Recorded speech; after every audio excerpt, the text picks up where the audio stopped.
From New York, this is Democracy Now! There is widespread falsification of quality data at generic drug manufacturing plants overseas, and the U.S. Food and Drug Administration is minimizing the findings of its own investigators at those plants. For example, there was one FDA investigator, Peter Baker.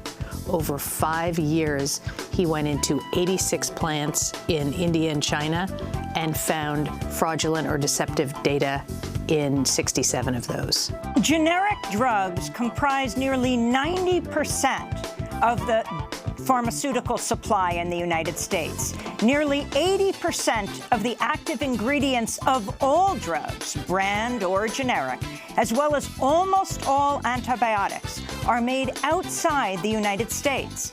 How are they inspected? Does the generic version of a drug have the same effect as the brand name? What happens when it doesn't? Just a few of the questions we'll ask investigative reporter Catherine Eban today, author of the explosive book, Bottle of Lies, the inside story of the generic drug boom. All that and more coming up.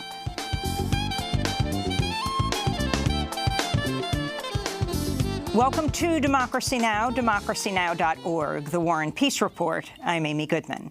As tensions between the United States and Iran continue to flare, President Trump issued a threatening tweet Sunday, writing, "If Iran wants to fight, that will be the official end of Iran. Never threaten the United States again," Trump tweeted.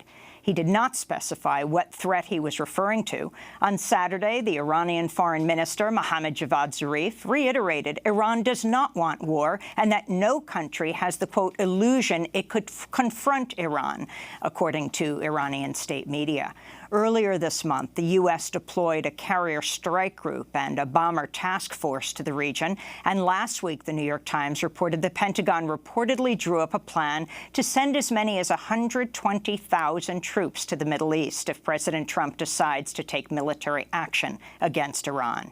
Meanwhile, Saudi Arabia echoed a sentiment expressed in recent statements by U.S. officials, saying it does not want war, but is prepared to respond to aggression with, quote, all strength and determination to defend itself and its interests.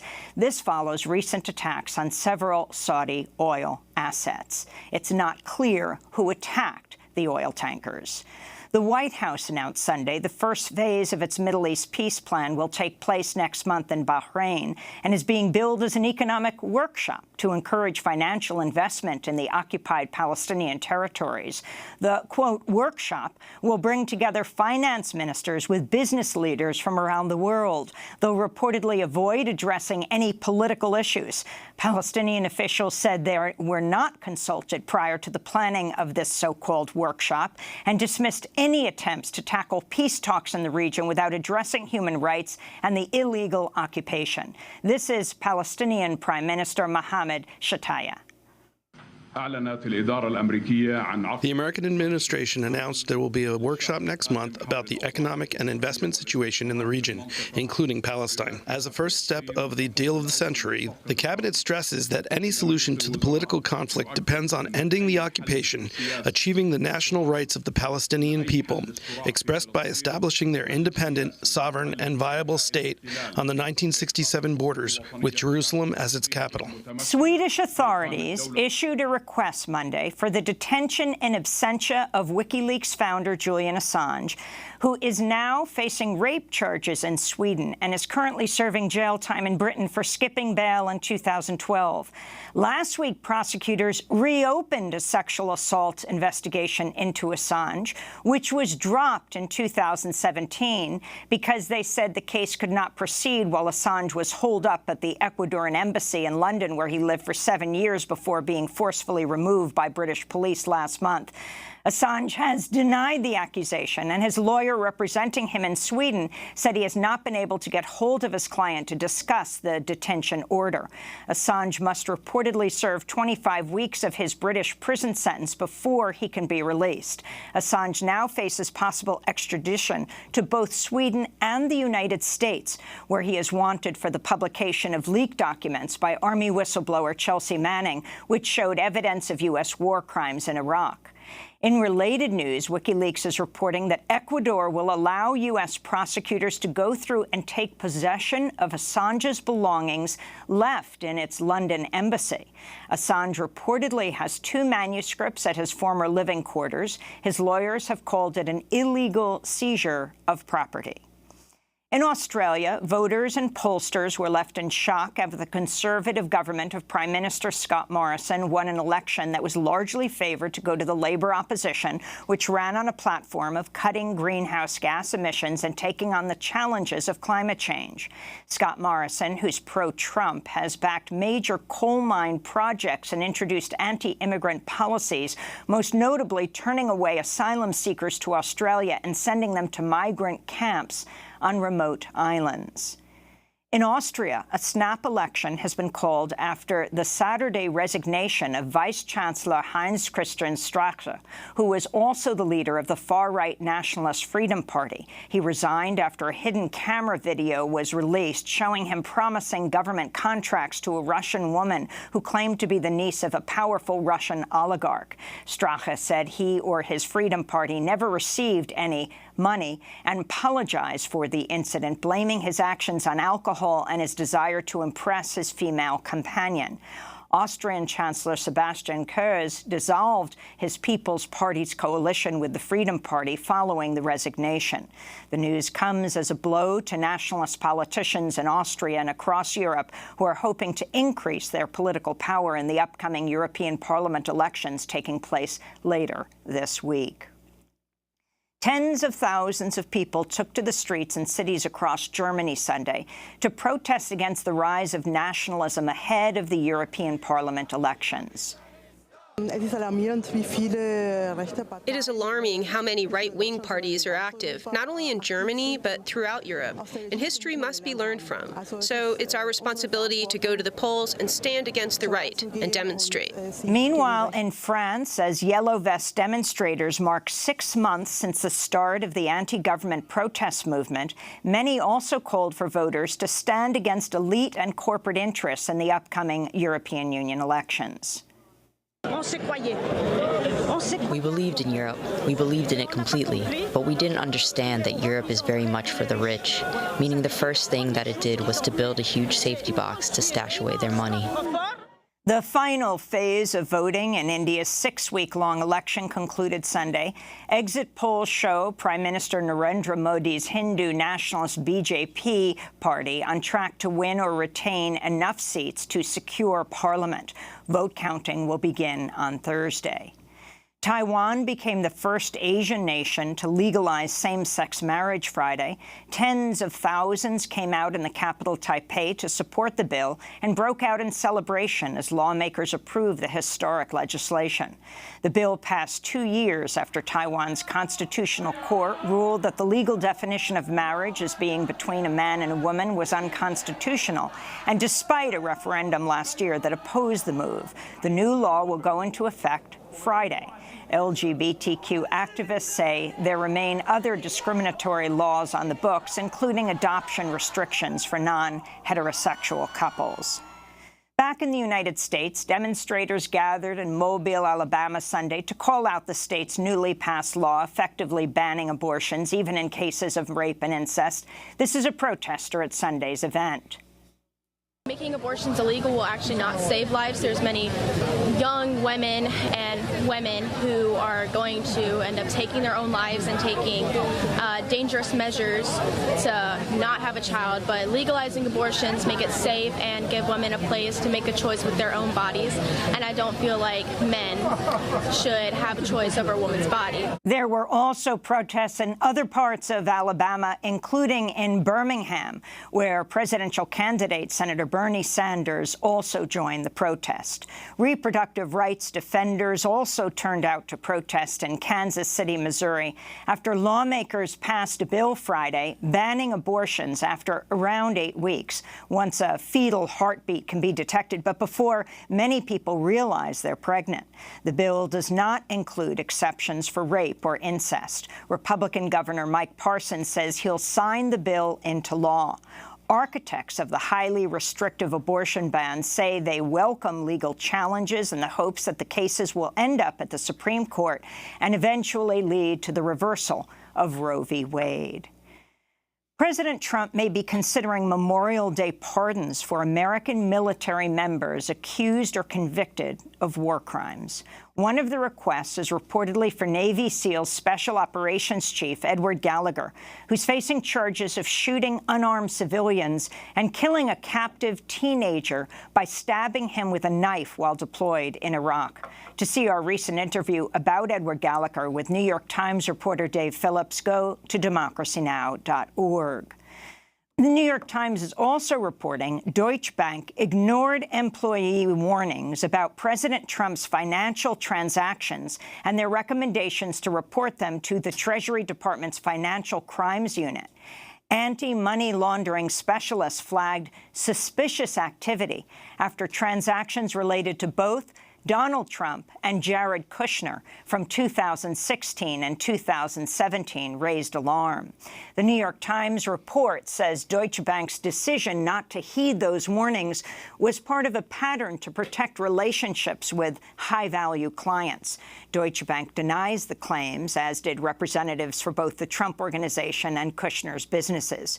Previously, the New York Times reported Deutsche Bank loaned over $2 billion to Trump for real estate deals over nearly 2 decades, even when other banks refused to do so.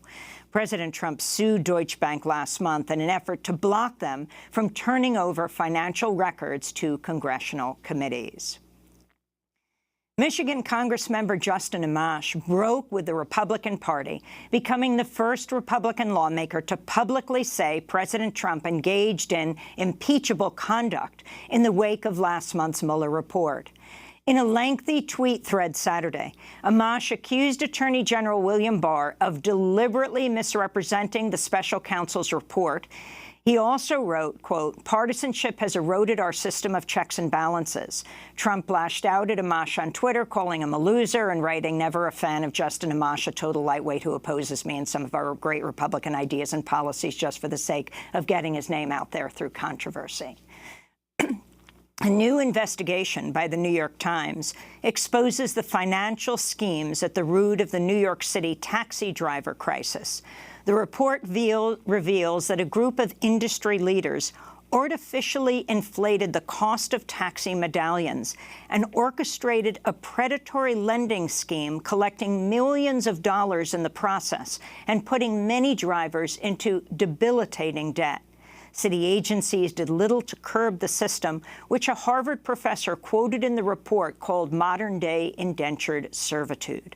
While the advent of rider apps like Uber and Lyft contributed to a loss of income for licensed taxi drivers, the investigation finds that the taxi medallion bubble had already laid the groundwork for the current driver crisis. At least 8 drivers have died by suicide since the start of 2018, with at least some of the drivers linking the decision to their crushing debt. In Atlanta, billionaire investor Robert Smith stunned students at Morehouse College when he announced in his commencement speech Sunday he would pay off the student debt of the entire graduating class. Let's make sure every class has the same opportunity going forward.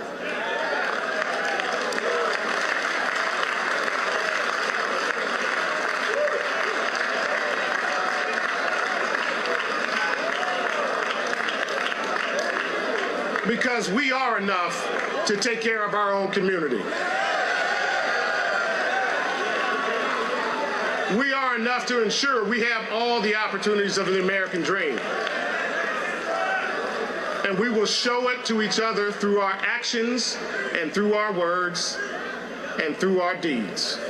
Robert F. Smith is the founder of the investment firm Vista Equity Partners. He is the richest black man in America, according to Forbes.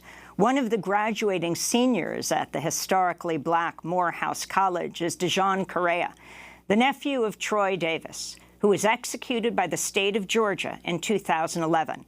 despite major doubts about evidence used to convict him of killing an off-duty police officer. Ben Jealous, former head of the NAACP, who championed Troy Davis's case, tweeted, "Congrats, Dijon. Junior year high school grandma died. You mourned and kept studying. Senior year, Uncle Troy was executed despite his innocence. You went back to work wiring jets. That same year, your mom died, cancer. You graduated on time. Today, you're a Morehouse grad, 2019. Celebrate." Experts have warned about the mounting student crisis for years. Nationwide, 44 million people owe nearly $1.5 trillion in student debt. The average debt per student with federal loans is $32,000. Boeing acknowledged for the first time flaws in the software of 737 MAX aircrafts. In a statement released Saturday, the company said flight simulators that were used to train pilots were not able to mimic conditions that were present during the fatal crashes on Indonesia's Lion Air and Ethiopian Airlines that together killed all nearly 350 people on board. And in New York City, activists staged another protest at the Whitney Museum Friday to demand the removal of Warren Kanders, CEO of tear gas manufacturer Safariland, from the museum's board. The demonstration, which took place on the opening of the prestigious biennial exhibition, capped off 9 weeks of actions by a coalition of activist groups who called out Safariland's role in suppressing popular movements, including in Standing Rock, Ferguson, and Palestine, as well as the tear gassing of migrant families at the border. Last month, 48 artists participating in the biennial signed on to a letter demanding Warren's removal from Whitney's board. Some groups at Friday's protests also challenged the role of cultural institutions in the gentrification of New York City. This is activist Betty Yu. So my name is Betty Yu, and I'm a co-founder of the Chinatown Art Brigade. And the reason why we're here at the Whitney is we're making the clear connection between war profiteers and profiteers of mass displacement. So namely the Whitney and the High Line behind me, when they opened up, a lot of galleries here in the meatpacking industry moved to Chinatown. We have 120 galleries gentrifying Chinatown now. And they're being used by these real estate developers, what we call the real estate industrial complex, to pit newcomers and gentrifiers against longtime residents. And what they do is they're the Trojan horses used to raise the real estate value and then eventually will displace Chinatown tenants and residents. And those are some of the headlines. This is Democracy Now!, democracynow.org, the War and Peace Report. I'm Amy Goodman. We begin today's show looking at an explosive new investigation that exposes widespread, unsafe conditions in many Indian and Chinese factories that manufacture generic drugs that comprise nearly 90% of the pharmaceutical drug supply in the United States. Nearly 80% of the active ingredients of all drugs, brand or generic, as well as almost all antibiotics, are made outside of the United States. Generic drugs are, of course, cheaper than brand-name drugs. But in her new book, Bottle of Lies, The Inside Story of the Generic Drug Boom, journalist Catherine Eban works with 2 industry whistleblowers to expose how many overseas manufacturers are cutting corners at the cost of quality and safety. This comes as the U.S. Food and Drug Administration just issued its own update on the state of pharmaceutical quality that found the drug quality of factories in India and China scored below the world average. FDA officials say that's because more robust inspections have uncovered problems. 2 factories in China and India were linked to recalls of the commonly prescribed blood pressure drugs losartan and valsartan after testing revealed the drugs were tainted with possible carcinogens. The report prompted the FDA's Director of Drug Evaluation and Research to conclude, quote, "The quality of the drug supply has never been higher." So can generic drugs be trusted? For more, we spend the hour with Catherine Eban to discuss this explosive book, Bottle of Lies. She is the author of a previous book on the pharmaceutical industry titled Dangerous Doses, a true story of cops, counterfeiters, and the contamination of America's drug supply. She's a contributor to Fortune magazine, was previously staff writer for the New York Times and New York Observer. Welcome back to Democracy Now! It's great to have you with us, Catherine. So nice to be here. So this is life and death information.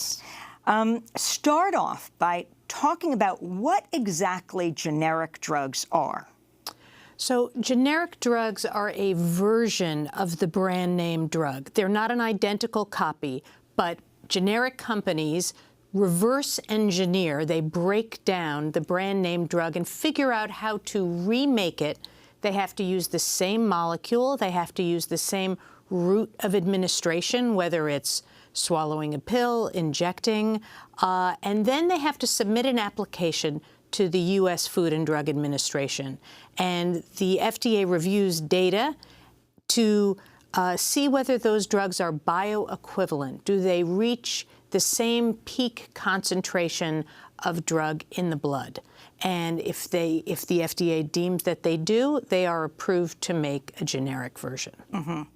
And explain what is the breakdown of what Americans take. And also, of course, the insurance industry and what it will cover, which determines what we all imbibe. Right. So 90% of our drug supply is generic. The majority of those drugs come from overseas. 40% alone of all of our generics are manufactured in India. And if you go to a pharmacy, you will automatically be switched to a generic drug if one is available. What's interesting to me is even though the name of the manufacturer will be on the label, consumers will not have information about where those drugs are manufactured. Why? Did they ever? I'm not sure that they ever did, but the companies claim it's proprietary. So for the U.S. consumer, they're getting less information about where their drugs are made than where their cereal is made, where their shirt is manufactured. That information is simply not available, and you have to be, unfortunately, an investigative journalist to figure out where those drugs are manufactured. I bet a lot of people are shaking their heads right now, and they're going, I knew when I switched to a generic that I felt differently. Now, what about those who would say, what, are you just working for the generic drug companies and you are promoting these way more expensive brand drugs? Right. Well, this is an issue for brand companies and generic alike because 80% of the ingredients in all our drugs, whether brand or generic, are being manufactured overseas. So this is really a quality issue that is affecting brand and generic companies. And, you know, I should hasten to add, I'm an independent investigative journalist. I have received absolutely no money from any manufacturing concerns, which is a statement that is disclosed in my book. So also explain what active ingredients means. Right. Again, nearly 80% of all active ingredients in all drugs, brand or generic, are made outside the United States. And almost all antibiotics are made outside the United States. Right. So active ingredient is the key ingredient in the drug. It is the sort of synthesized molecule that makes the drug effective. It's the central element of the drug that has the effect on the person. So if active ingredient, what's common, an active ingredient will be manufactured in China. It will be shipped to India. An Indian manufacturer will make the finished dose, and then it will arrive at our pharmacy. And of course, that is invisible to the consumer. So why did you decide to write Bottle of Lies? What prompted you? It started in 2008, so a decade ago. And I was contacted by an NPR radio show host, Joe Graydon. He runs a show called The People's Pharmacy. He was concerned because patients were writing into his show, calling in, and saying that they had symptoms, in some cases devastating symptoms, after being switched to certain generics. And those complaints greatly concerned Joe Graydon because there was a lot of commonality between them. A lot of patients were complaining about similar or the same drugs. They were complaining about time-release drugs, so those are slightly more complex. Some of them were suicidal after being switched to antidepressants. Some of them were having seizures after taking epilepsy drugs. And he had been sending these complaints to the FDA, and basically the response he got back was that everything is fine. So he really felt that somebody with, as he told me, and I saved my notes from that call, he wanted somebody with investigative firepower to look into them. I was just talking to a New York Times reporter last night whose sister has epilepsy, but didn't suffer from seizures for years. She took Dilantin, that's the brand name. But then she had to switch to the generic. It's all the insurance company would cover. Right. And she immediately started to seize. Right.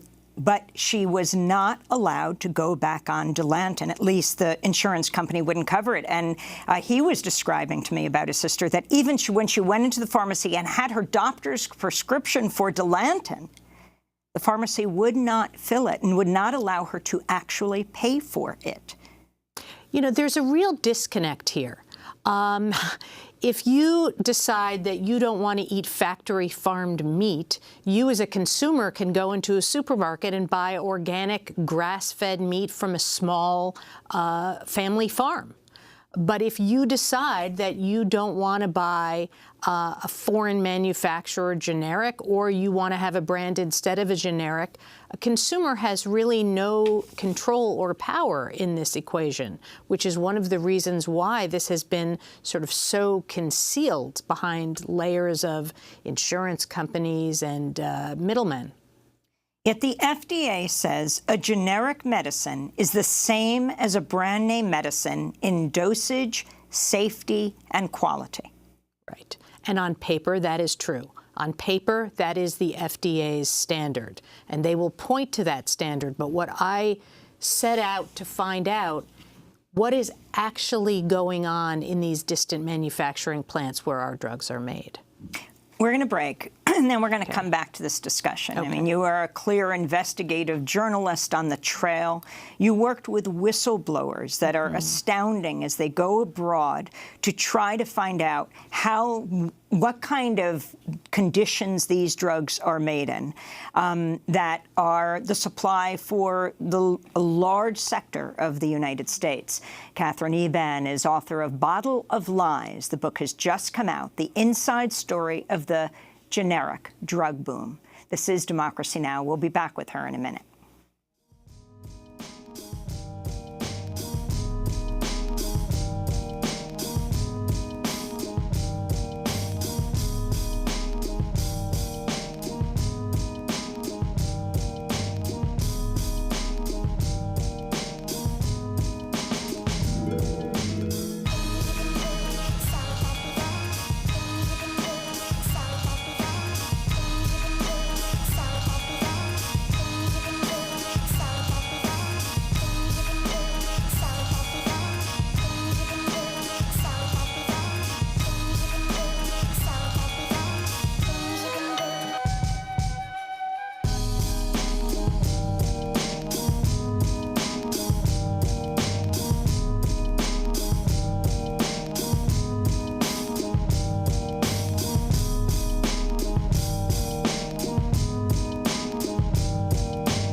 Things You Can Do, instrumental by Deltron 3030. This is Democracy Now! I'm Amy Goodman. We're spending the hour with investigative journalist Catherine Eban. She's author of the explosive new book, Bottle of Lies, the inside story of the generic drug boom. It's just been published. So take us on a journey with Peter Baker. Tell us who he is. So Peter Baker was a 32-year-old FDA investigator. They were called consumer safety officers. And in 2012, the FDA looked around and asked, would any of its investigators like to relocate overseas to their poorly staffed remote offices in India or China to investigate the drug plants making our generic drugs. And Peter Baker, is a motorcycle-riding, tattooed, tough guy who was up for an adventure, but he had another reason that he wanted to volunteer, which was that by reputation, Indian manufacturers were market leaders in aseptic manufacturing, which is the very demanding manufacturing of making sterile drugs. So he volunteered to relocate and wound up in New Delhi. And explain what he found. So he started investigating these plants, and he had a different way of investigating than a lot of FDA investigators. He skipped the guided tours and the opening slideshows, and he went right to the quality control labs. Wait. Are these tours announced in advance? That is one of the big problems. The FDA announces its inspections overseas in advance, sometimes giving 2 months advance notice to plants that they are coming. And so what does that mean? What can they do in that amount of time? They can do a lot. I mean, as one investigator said, give them a weekend, they can put up a building. But basically, the accusation is that these plants overseas are staging their inspections. And one of the remarkable findings in my book is that they literally have data fabrication teams that come in advance of these inspections, shred documents, fabricate documents, invent quality data, invent standard operating procedures, all in advance of the FDA's arrival. So he goes into a factory. Yeah. One of the first plants that he went into was a company called Wockhardt. And this was a sterile manufacturing plant where, the quality controls are incredibly strict, down to employees having to move very deliberately and slowly so as not to disturb the airflow in the plant. It's that strict and regulated.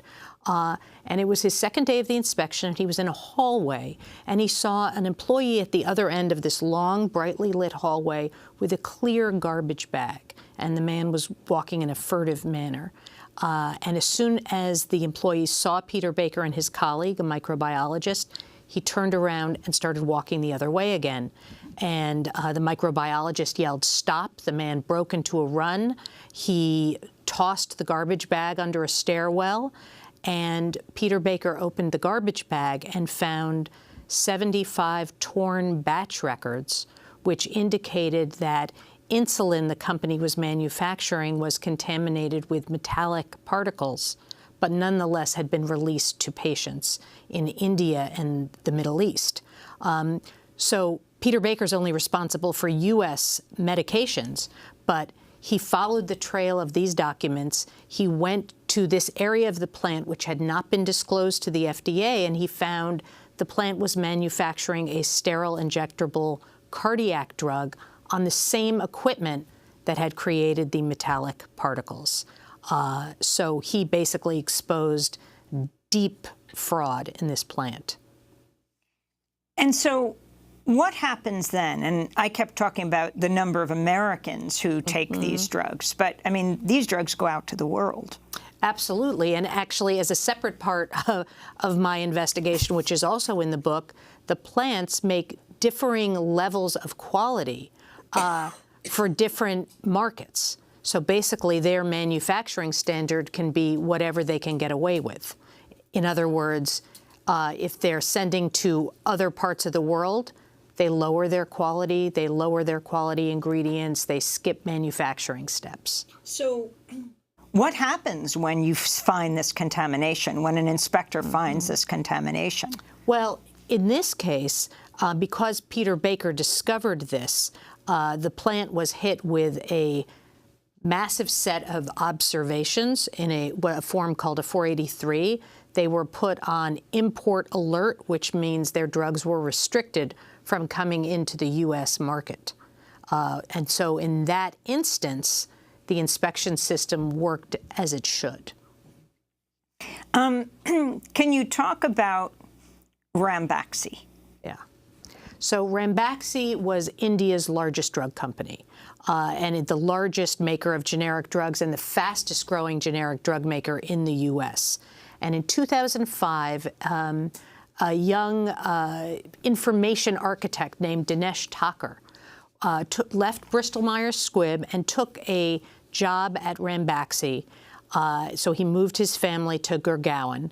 and to India. To India. And at a certain moment, his boss, who had also come from the brand pharma sector in England, got concerned about the quality of the data at Ranbaxy and had had some evidence that there was fraudulent data in some of the company's HIV drugs. And so he gave Tucker an assignment, which was to investigate all of the company's regulatory filings around the world and get to the bottom of whether there was actually data that existed for all of the claims that the company had made to regulators. I want to go back to Peter Baker and what happened to him. So he exposes this contamination at a major plant in India that's making heart drugs, among others. In the course of 5 years, he inspected 86 plants in India and China, and he found some aspect of data fraud or deception at 67 of those plants, really almost 4/5 of the plants that he inspected. And repeat that? He found some element of data fraud or data deception in almost 4/5 of the plants that he inspected overseas in India and China. And he did it with a completely different inspection method. Instead of looking at the records that the plant was giving him, he went into the manufacturing plant's computer systems. And he started looking at deleted audit trails. And he tracked the metadata in the computer systems and realized that in many of these plants, they were conducting what are called pre-tests.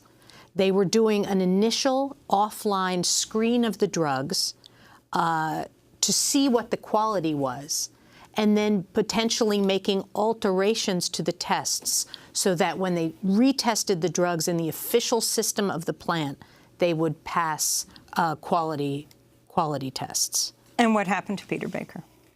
He left the agency in March. Based on the experiences he had in India, he was followed, he was threatened. In one instance, he was poisoned with tainted water at a plant. Some of the investigators that he worked with were spied on. A hotel room was bugged. And based on this sort of aggregate experience, he was actually diagnosed with post-traumatic stress. And the perks that inspectors get, I mean, what you described is hardly a perk, poisoned water, but what about how they're treated? And how important are these companies to the countries, India and China? Well, one of the huge problems, as we discussed, is that the inspections by the FDA are announced 2 months in advance. And remarkably, the FDA even turns to these plants to arrange local travel, to arrange hotel, ground transportation. And so what happens is that the inspectors arrive, they're picked up at the airport in a luxury car, they're taken to a hotel where their rooms are magically upgraded and they never see a bill. There are trips to the Taj Mahal, shopping trips, massages, golf outings, a system that, as one of my sources called it, regulatory tourism. And the problem is when the FDA says our drug supply has never been safer, they are discounting the fact that the findings of the plants are in this system of pre-announced inspections. And going back to Ranbaxy, this was the largest drug company in India. Explain what happened to it, and also talk about Lipitor. Yeah. So Dinesh Thakur, who became a whistleblower, began who worked at Bristol in the United States, Bristol Squibb, and then was recruited to go to India. That's right. Once he started this research project, which was to investigate the company's worldwide regulatory filings, he discovered that more than 40 products in over 200 countries, more than 200 products in over 40 countries were filed with data that did not exist, falsified data in which the company was literally taking the brand drug and running tests off the brand drug and submitting it as its own data. mean, wild fabrications. So wait, they would use the brand drug, but in fact, they would put the results to the generic that they were making. And this is, you know, this kind of fraudulent data is what they were using to get approval from the U.S. FDA. So Dinesh Thakur, once this got exposed, his boss went into a board meeting and presented this to a subcommittee of the board of directors. And the question that he got back is, could the report be buried, and could the laptop that the report was created on be destroyed? So the company chose to conceal this. Ultimately, his boss resigned, and he was forced out of the company. And he decided to approach regulators with the information that he had, and ultimately he became a whistleblower for the FDA. What happened to the drug company, Ranbaxy? Well, they not only did they continue manufacturing and selling drugs for more than 8 years from Dinesh Thakur's first approach, the FDA, in the middle of what was a criminal investigation of this company for fraud, green-lighted Ranbaxy to manufacture the biggest generic drug in U.S. history, the first generic version of Lipitor. And explain what Lipitor is used for. So Lipitor is a cholesterol-reducing drug, which millions and millions of Americans take. So it's called a sartan, and it is the biggest selling drug of all time. And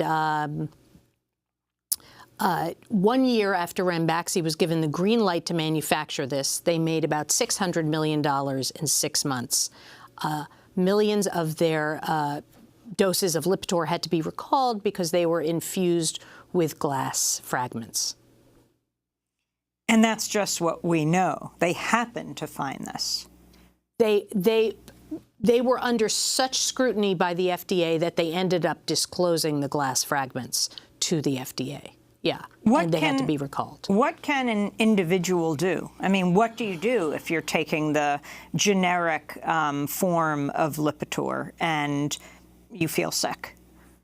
You feel different from when you took Lipitor. So, you know, there is so little disclosure to consumers. I mean, one thing that every consumer can do is they have a maintenance drug and they feel it's working. Explain what you mean by maintenance drug. They have a drug that they take every month, day in and day out, and many Americans do. Let's say they are dispensed a drug that makes them feel good, that seems to be effective, that has minimal side effects. So you're taking it every day, like for thyroid, for heart, for cholesterol. Right. What they need to do is look at the manufacturer on the label, okay? They feel pretty good. We are all getting switched from generic to generic to generic every time we go to a pharmacy. But once you know that there is a manufacturer that is working for you, you need to inform your pharmacy that is the drug you want to continue taking. The other thing consumers should do, which I do, when I'm dispensed a drug and there's a manufacturer name, I go to Google and I put in FDA warning letter and the name of that manufacturer in order to see what have the FDA's findings been about that drug and about that manufacturer.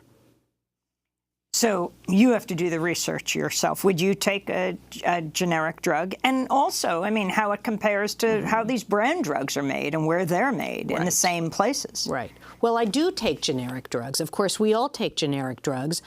Because I know the history of a lot of these manufacturers, there are companies whose drugs I don't take and companies whose drugs I will take.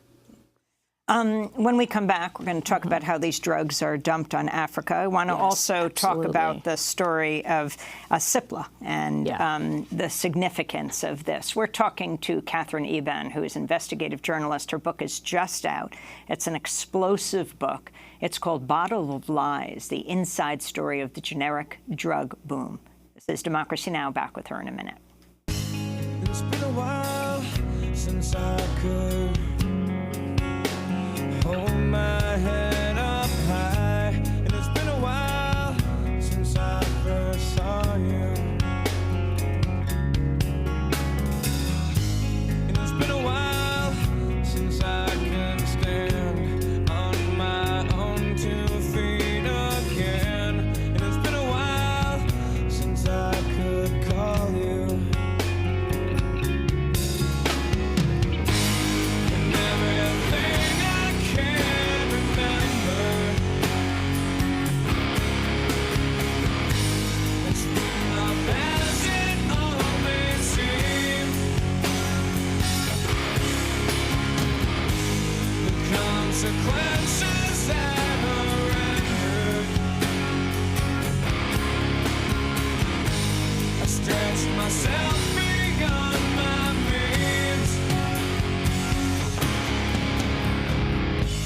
It's been a while by Stained. Here on Democracy Now!, I'm Amy Goodman. We're spending the hour with investigative journalist Catherine Eban, author of Bottle of Lies, the inside story of the generic drug boom. It's just been published.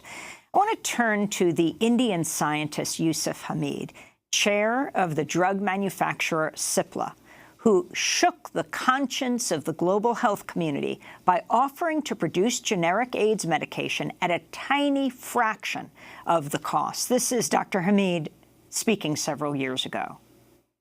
You must understand that today in the world there are about 40 million HIV positive. You must also understand that 8,000 plus are dying every day because of HIV and related illnesses. The problem is not just what Cipla can do. It's a much wider problem. We're a small company. We're not a major company. So I sincerely believe that the effort required is a team effort. The multinational companies, ourselves, the government, or governments of various countries, and it has to be a team effort. That's Dr. Yusuf Hamid, Indian scientist. We're spending the hour with journalist Catherine Eban, author of Bottle of Lies. Talk about Hamid, talk about Cipla and what he did. Yeah. First, let me just correct myself, which is Lipitor, of course, is a statin, not a sartan. We were talking about valsartan earlier, so I misspoke. But Dr. Yusuf Hamid is really one of the great individuals of the 21st century. He looked around, saw this massive AIDS epidemic, and he saw brand companies protecting their drugs through as a minefield of patents, and decided something had to be done.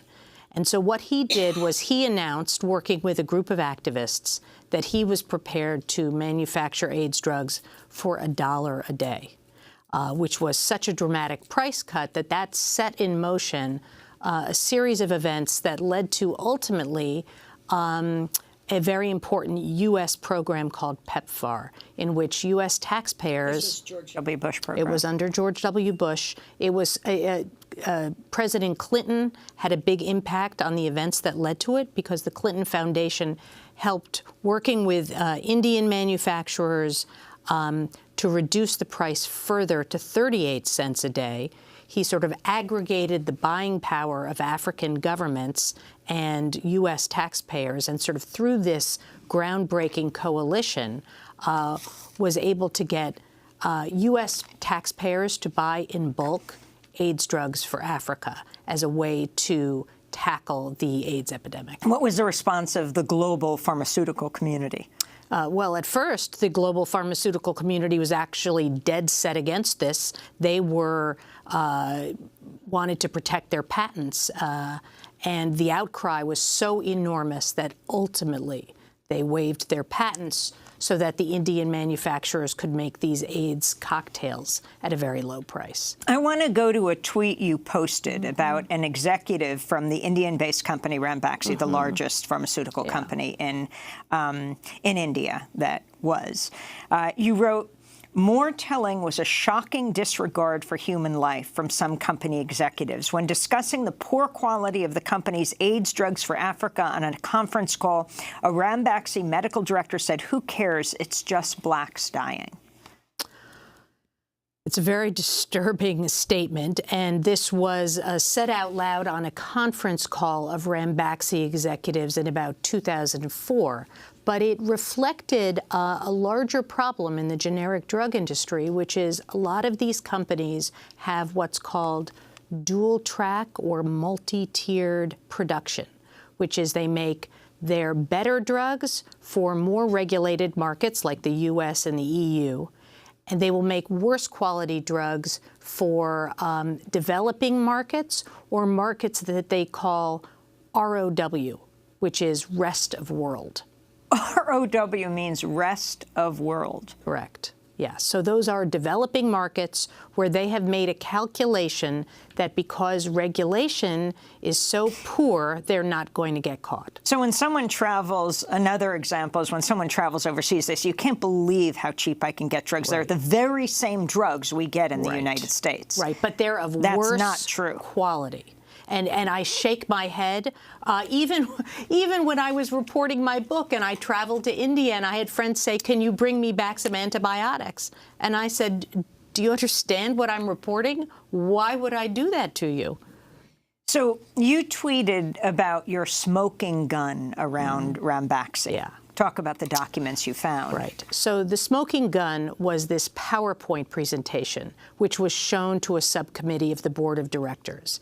And it spelled out in detail that Ranbaxy had fabricated data, completely invented data for more than 200 products in more than 40 countries in an effort to just support business needs. In other words, they needed approvals and they made up data.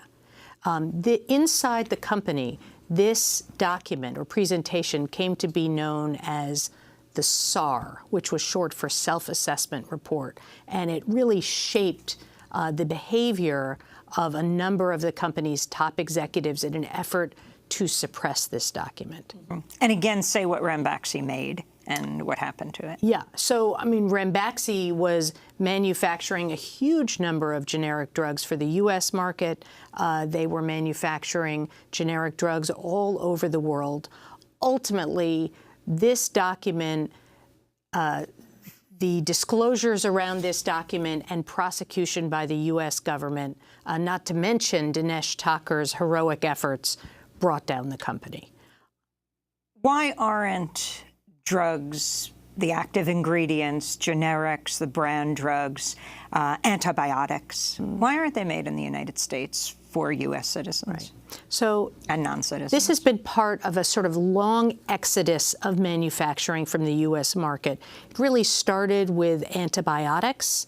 One of the issues was environmental regulations, and companies wanted to, very stringent or more stringent environmental regulations in the U.S.